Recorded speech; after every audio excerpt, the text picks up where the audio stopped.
सभी साथियों को नमस्कार, गुड मॉर्निंग। दोस्तों, मनोविज्ञान की आज की इस क्लास में हम महत्वपूर्ण प्रश्नों के बारे में चर्चा करेंगे। टॉप 10 क्वेश्चन यहाँ पर लेंगे जो एग्जाम की दृष्टि से काफ़ी इम्पोर्टेंट है। तो शुरुआत करते हैं आज के पहले प्रश्न की। आज का पहला प्रश्न है, अधिगम के लिए क्या आवश्यक है। मतलब अधिगम जिसको अपन बोलते हैं सीखना, तो सीखने के लिए क्या आवश्यक है। देखो, ए में दे रखा स्वानुभव, बी में है स्वचिंतन और सी में है आपके स्वक्रिया। तो अब यहाँ पर कूट दे रखा ऑप्शन देखते हैं। ऑप्शन देखो, ऑप्शन ए है केवल ए एवं बी, ऑप्शन बी में है केवल बी एवं सी, ऑप्शन सी में है केवल ए एवं सी, ऑप्शन डी में है ए बी एवं सी तीनों, और ऑप्शन ई में है अनुत्तरित प्रश्न। तो देखो, अधिगम के लिए स्व अनुभव मतलब खुद के अनुभव, स्वचिंतन चिंतन और स्वक्रिया, ये तीनों ही जो घटक है वो आवश्यक होता है। इसलिए इसका जो राइट आंसर है वो हो जाएगा आपके ऑप्शन डी, ए बी एवं सी तीनों। अगला प्रश्न देखते हैं।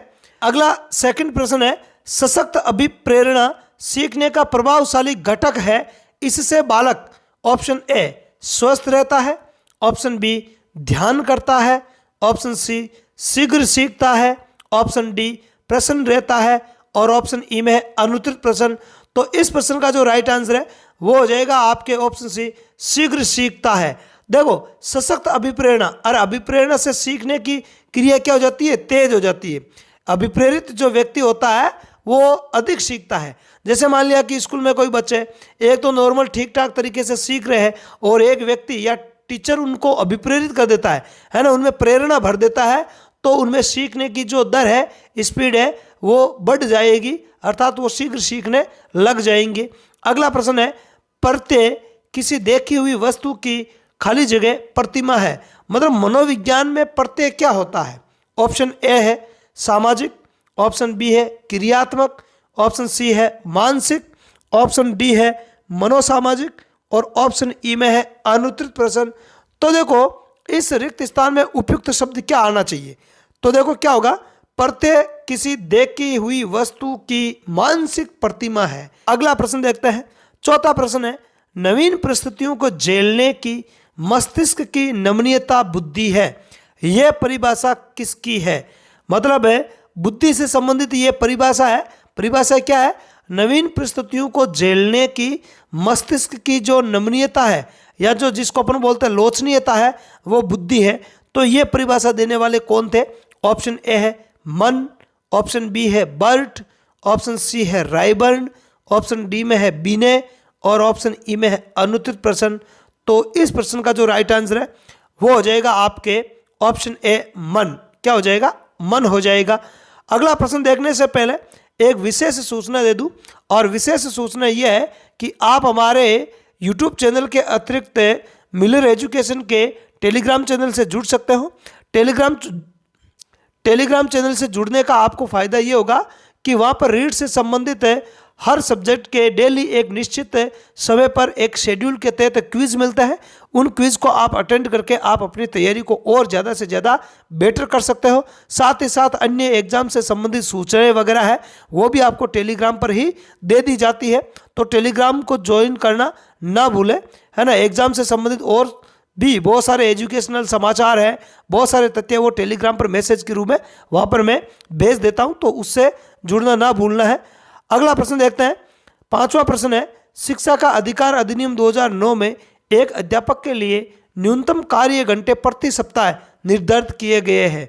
मतलब जो आरटीई अधिनियम 2009 है उनमें एक अध्यापक के लिए एक सप्ताह में न्यूनतम कितने घंटे निर्धारित किए गए हैं, है ना, काम करने के लिए स्कूल में, है ना। उसमें जो आने जाने का समय है वो भी शामिल है।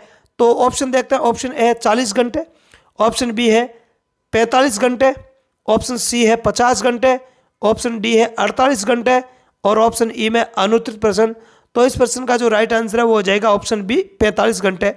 अगला प्रश्न है, राष्ट्रीय पाठ्यक्रम रूपरेखा NCF 2005 में बातचीत की गई है। मतलब नेशनल कैरिकुलम फ्रेमवर्क 2005 है, इसमें क्या बात की गई है।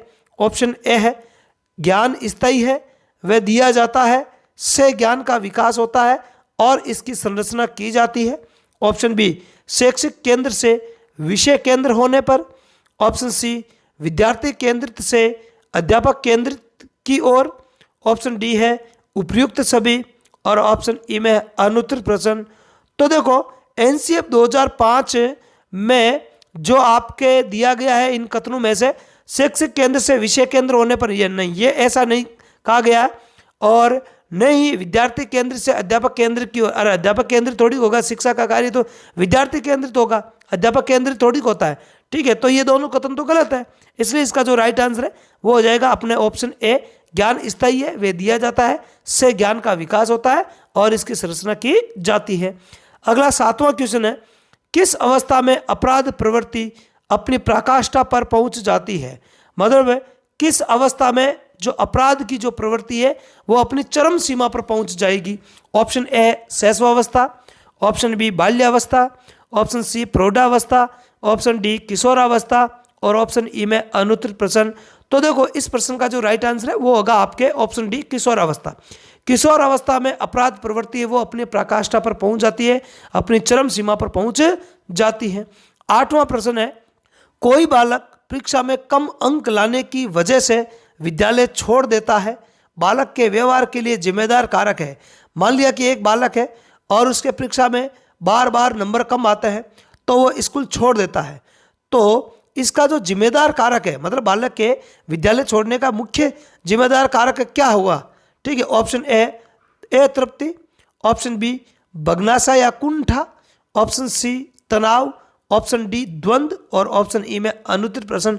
तो देखो बार बार बच्चा यदि प्रयास करेगा और प्रयास करने से भी व्यक्ति को सफलता नहीं मिलती है तो उसको बोलते हैं बगनासा या कंठा, है ना। तनाव, द्वंद्व, ये अतृप्ति, ये सब कुसमायोजन के कारण बनते हैं, है ना। तो जब व्यक्ति प्रयास करने के बावजूद भी उसको सफलता नहीं मिलती है तो वो भग्नाशय या कुंठा से ग्रसित हो जाता है। क्या हो जाता है?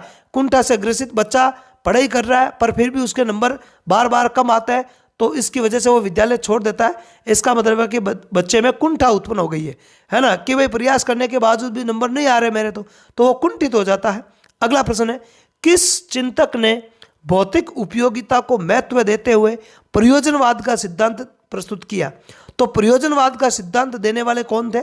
ऑप्शन देखते हैं। ऑप्शन ए है रूसो, ऑप्शन बी है अरस्तु, ऑप्शन सी है जॉन डीवी, ऑप्शन डी में है फ्रोबेल, और ऑप्शन ई में अनुत्तरित प्रश्न। तो इस प्रश्न का जो राइट आंसर वो हो जाएगा आपके ऑप्शन सी जॉन डीवी।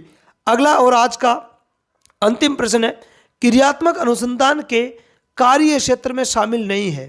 क्रियात्मक अनुसंधान जो होता है ना, उसका कार्य क्षेत्र कौन सा नहीं है? मतलब क्रियात्मक अनुसंधान है वो स्थानीय होता है, इसमें जो समस्याएं होती है वो विद्यालय से संबंधित होती है, स्थानीय समस्याएं होती है। तो इनमें कौन शामिल नहीं है उसको देखना है। देखो बच्चों का परस्पर झगड़ना ऑप्शन बी में है, प्रधानाध्यापक व अन्य शिक्षकों के पारस्परिक सहयोग व संबंध, ऑप्शन सी है शैक्षिक सामग्री एवं उपकरणों की समस्या, ऑप्शन डी शिक्षकों के व्यक्तिगत झगड़े, और ऑप्शन ई में अनुत्तरित प्रश्न। तो देखो बच्चों का परस्पर झगड़ना ये क्रियात्मक अनुसंधान का ही क्षेत्र है। बच्चे परस्पर आपस में क्यों झगड़ते हैं तो ये एक अनुसंधान का विषय रहता है विद्यालय के लिए। आगे बात समझ में। इसके अलावा प्रधान अध्यापक व अन्य शिक्षकों के पारस्परिक सहयोग व संबंध, कि भाई एक शिक्षक दूसरे शिक्षक को किस प्रकार से सहयोग कर सकता है, या कोई टीचर अन्य शिक्षक से कैसे सहयोग ले सकता है ना। तो ये भी आपके क्रियात्मक अनुसंधान का ही विषय है। इसके अलावा शैक्षिक सामग्री एवं उपकरणों की समस्या, ये भी क्रियात्मक अनुसंधान का ही विषय है। लेकिन ऑप्शन डी में है शिक्षकों के व्यक्तिगत झगड़े, और वो उनके निजी पर्सनल है, तो पर्सनल झगड़ों का विद्यालय से कोई लेना देना नहीं होता, तो ये क्रियात्मक अनुसंधान में शामिल नहीं होगा। इसलिए इसका जो राइट आंसर है वो हो जाएगा ऑप्शन डी शिक्षकों के व्यक्तिगत झगड़े। अब यदि क्लास आपको अच्छी लगी है तो इस क्लास को लाइक करके अपने दोस्तों में शेयर जरूर करना है, और चैनल पर आप नए हो तो चैनल को सब्सक्राइब जरूर करना है, ठीक है। और साथ ही साथ बेल आइकन को प्रेस कर लेना है ताकि जैसे ही मैं कोई वीडियो अपलोड करूं उसका नोटिफिकेशन आपको तुरंत मिल जाए। तो आज की क्लास में इतना ही। कल फिर मॉर्निंग में 6:05 से आपसे एक नई क्लास के साथ मुलाकात करेंगे। तब तक के लिए धन्यवाद। जय हिंद।